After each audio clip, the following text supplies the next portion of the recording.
This year, my family decided to take a vacation to one of our favorite places to visit. We've been going here for years and always have a blast when we go. That place is Tennessee. Typically, we'll stay in Pigeon Forge and visit Gatlinburg in the Smoky Mountains a few days out of the trip. We decided to venture up the mountain and visit New Found Gap. Here, you can get out and look out over the mountains, as well as take photos and even walk a small section of the Appalachian Trail. You're welcome to walk farther if you'd like, but I wasn't prepared nor equipped to walk to Maine. Many tourists stop here to take pictures and look around at the beautiful scenery. You can drop over the mountain into Cherokee, North Carolina from here, or you can take a different road 7 miles up to visit the highest peak in Tennessee, Clingmans Dome. We drove up here hoping to walk to the top and take more pictures, but once we got there, the weather wasn't cooperating with us. The wind was whipping and it was a cold rain outside, so we drove around a second and then headed back down to continue our festivities. The day was filled with enjoyable adventures, but my dad and I had another visit to Clingmans Dome planned the next morning on our bikes.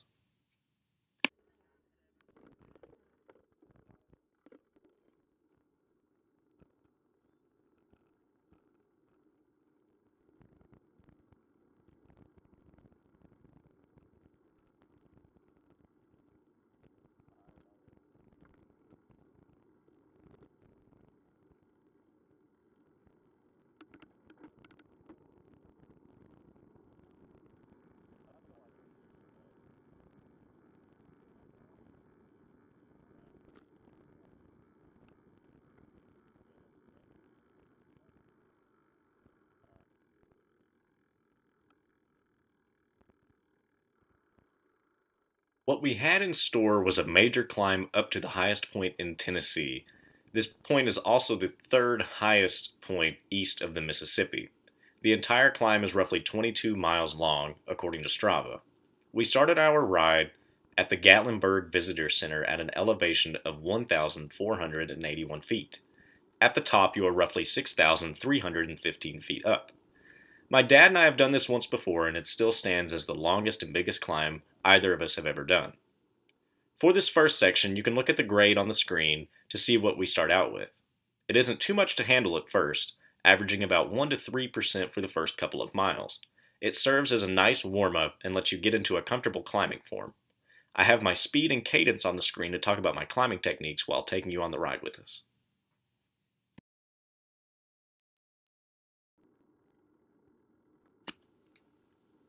On our way up, we were fortunate enough to run into one of the locals.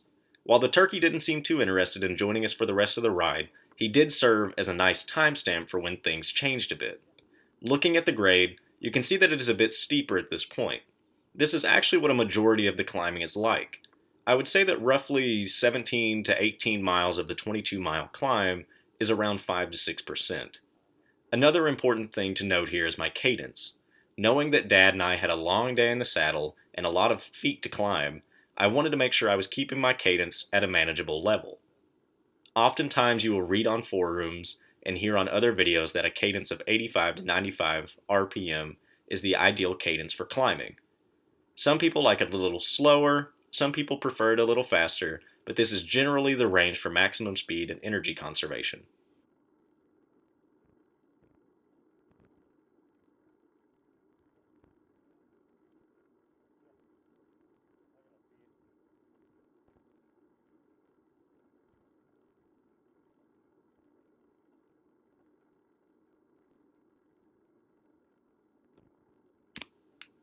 Luckily, my dad and I have very similar riding styles, so our cadence is oftentimes matched, with mine being just a hair faster. At this point in the climb, you will go about a mile and start having regrets. Why did I do this? What was I thinking? I'm an idiot. It's all in your head. One big thing about climbing and biking in general is that you have to have mental strength to go along with your physical strength. I worked in a bike shop for 3 years, and when people would ask me about getting into the sport, I would often tell them that it's a 60% to 40% ratio. 40% of it is physical strength, while 60% of it is mental strength. It's easy to quit, but to get into a rhythm and conquer any climb or road, you have to have a tough mindset. I oftentimes have thoughts of regret And it's important just to tell yourself that you have this, you got this. You fight the pain and the urge to quit, and your body can go from there. Just keep pedaling.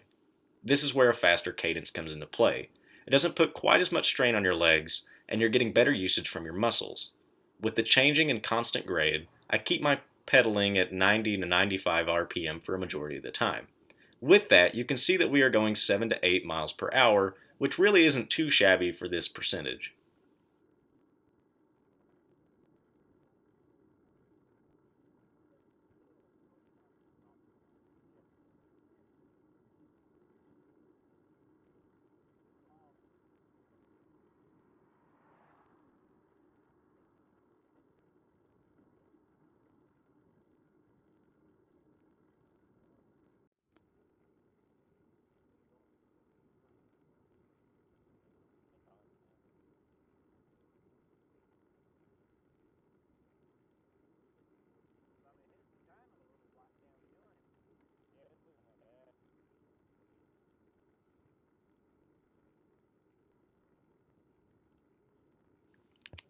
One of my favorite parts about this ride comes when the grade becomes less steep. In these moments, if you're worried about making it, it's important just to spin it out. You'll see my cadence go up close to 100 RPM while I keep the speed about the same as before, maybe going 1 or 2 miles per hour faster.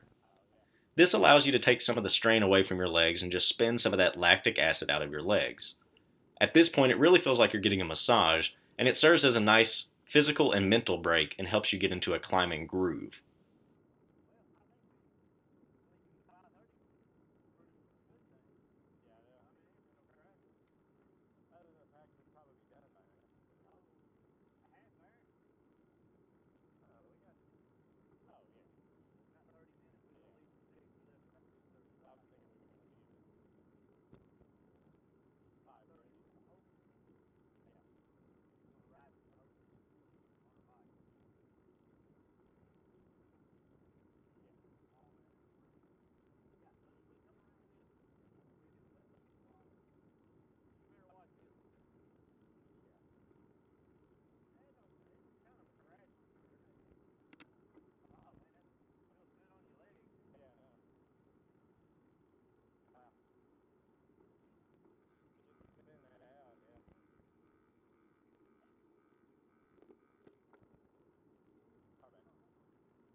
Another tip that I could give about climbing a long hill, or any hill in general, is to rotate standing and sitting.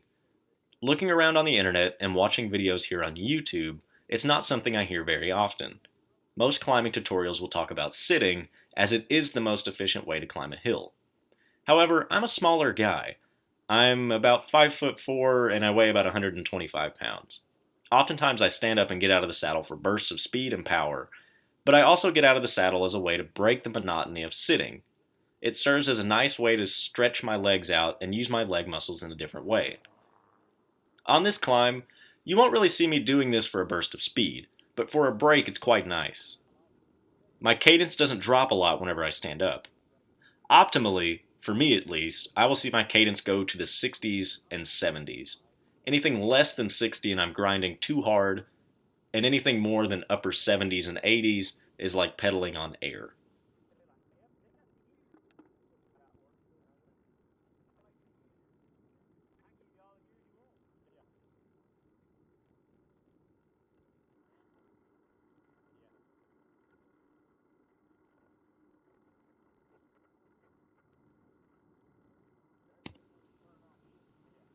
There is one thing that this video just can't do justice to, and that is the absolute beauty of this area. When you go up in a car, you can soak in some of the scenery and see a lot of what this area has to offer. But, as my dad and I are pedaling along, you see this landscape in a whole new way. It's a beautiful and amazing ride. I was lucky enough to have my best friend, my dad, to do it with me. The scenery also offers as a good confidence booster as it makes you want to push on and reach the top.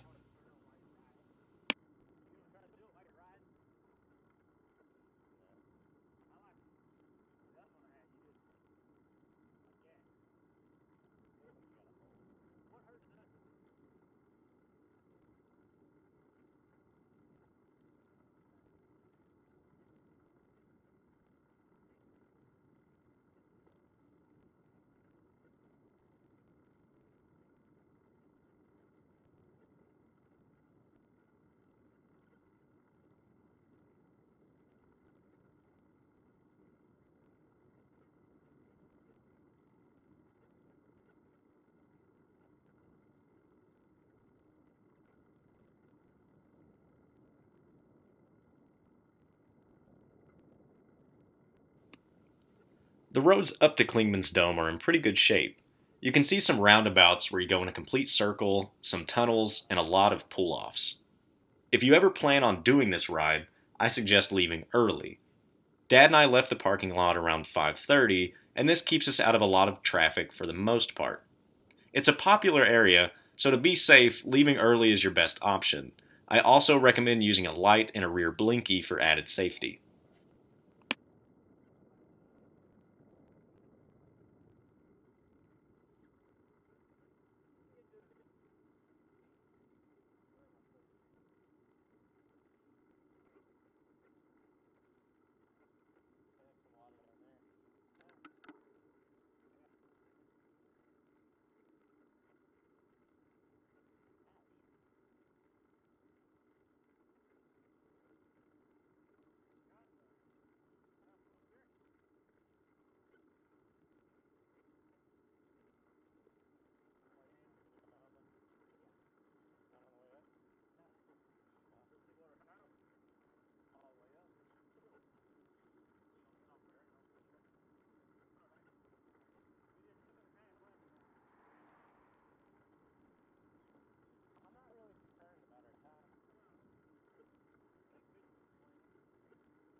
Here is another good example of out of the saddle climbing.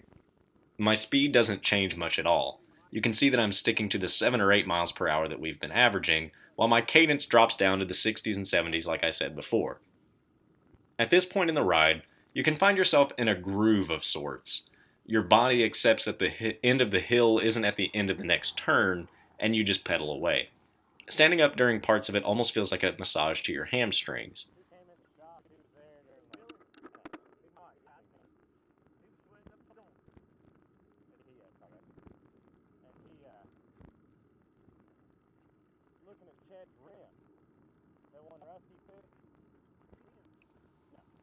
Another important thing that I would like to note is hydration. For any ride, especially a hill this long, it's important to stay hydrated. I have a rule that I always go by. When I started cycling, I had a bad habit of trying to do rides with as little water as I could. I thought it made me weak and meant I wasn't strong or didn't have stamina or something. I quickly learned that I was wrong in every single way. Now, whenever I'm out riding my mountain bike or my road bike, be it a 5 mile jaunt or a century ride, I am constantly drinking water. My rule of thumb for reminding myself is for every time I think about my legs, I take a drink of water. This reminds me that my legs can crap out on me at any second, and it also helps me to stay properly hydrated. That goes for any thoughts about my leg. They feel great, they feel awful, anything about my legs means I should take a shot of water.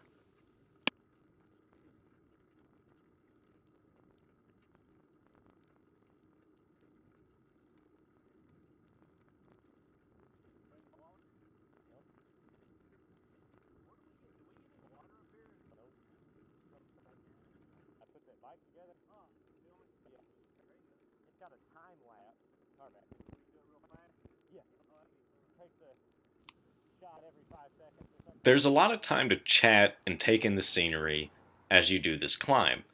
Going up it is an amazing experience for a number of reasons, but my two favorite things are the conversations I have with my dad and the scenery that we take in. Though my camera skills aren't exactly blockbuster material, I was trying my best to capture what he and I were experiencing. We were getting closer to the top, and you could feel it in the air.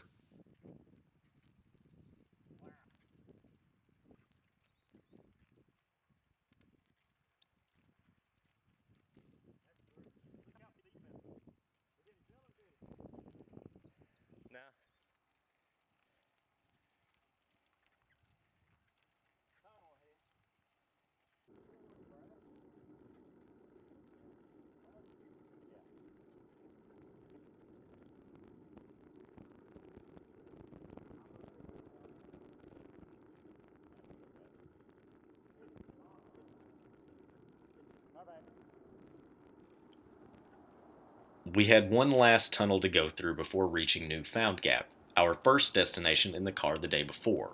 There was a bit of road construction going on at the top, and I had some camera issues as we got closer. Unfortunately, I wasn't able to capture any footage of us going by, and we just kept trucking and pedaling our way to the top.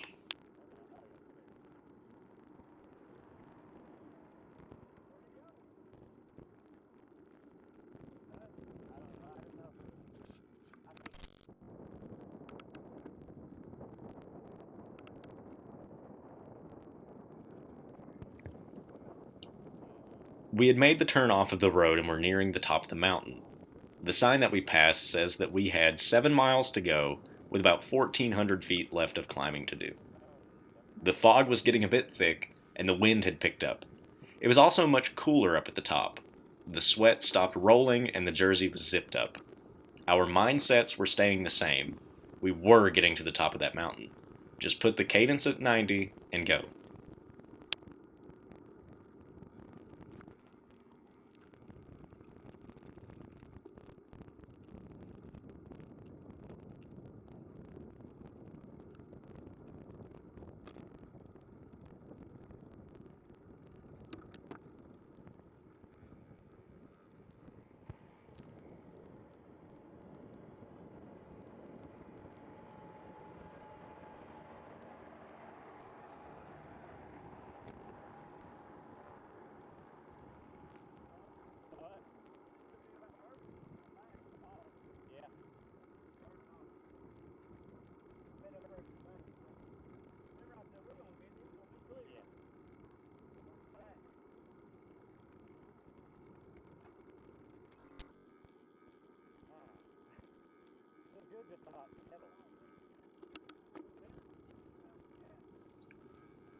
I made sure to turn my camera on for this part.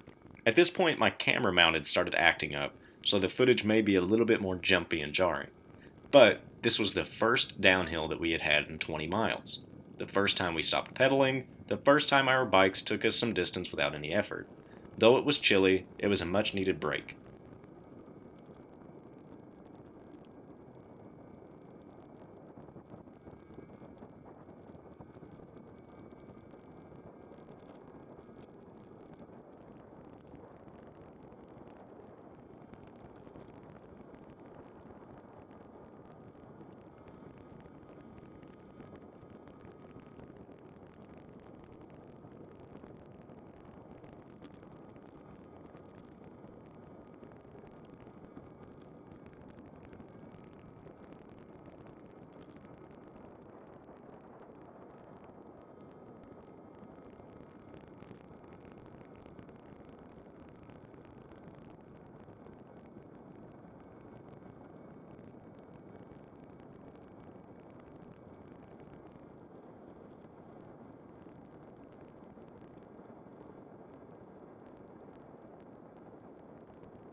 As we rounded this corner, I saw a sight that I was looking forward to all day: the parking lot for Clingmans Dome. We were nearly there. As we rode through the parking lot, some of the people from their cars congratulated us and told us how awesome it was that we were doing it, though it wasn't over just yet. Like a final boss in a video game or a test at the end of a semester, there was one last part that was looming in the back of our minds. To get to the top, we had a grueling 0.6-mile climb that averages 14%. After 22 miles uphill, this seemed to be near impossible. We had done it before, but I wasn't exactly looking forward to it. As we drew near it, we debated on who would go up first.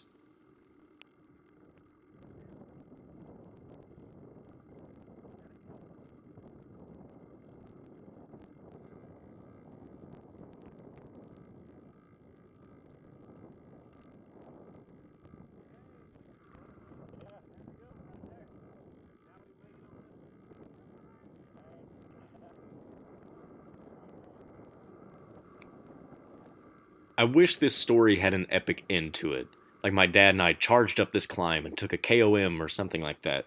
But do you see that white truck? He acted as a gatekeeper of sorts. He stopped us and told us that we couldn't ride our bikes to the top. It was against the rules of the path. We could push them, but we couldn't ride them.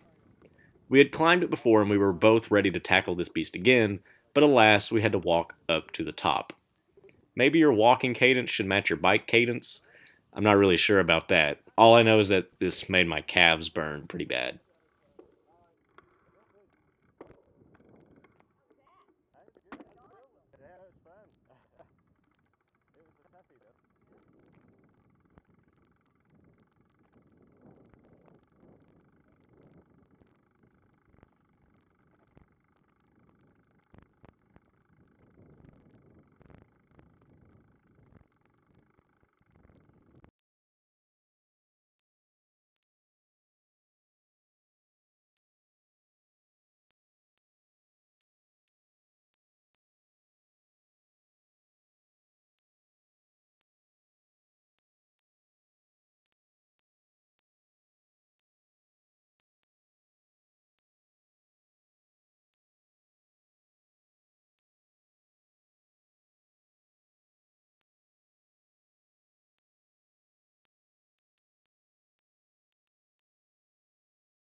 After what seemed to be a very grueling walk, we had finally made our way onto the lookout and pushed our bikes to the top. The view was simply breathtaking. I didn't have much breath to give, but here we were. It was an incredible ride, and a ride like this really teaches you a lot about endurance and climbing and how you should feel on a bike. I'm hoping that some of my tips will help you guys in the future if you ever decide to do a similar ride, or maybe they just help you with riding in general.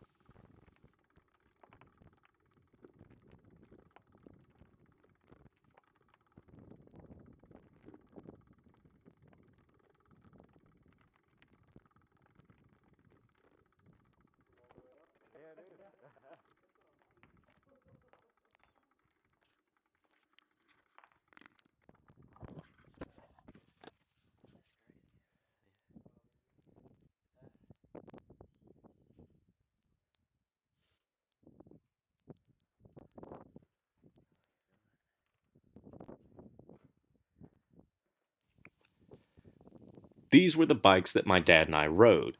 He was on his Cannondale Super 6, and I was on my Scott Scale set up in road mode. I plan on doing a review slash talk about that bike soon. But in the meantime, I wanted to thank you for watching, and I will ride with you guys in the next one.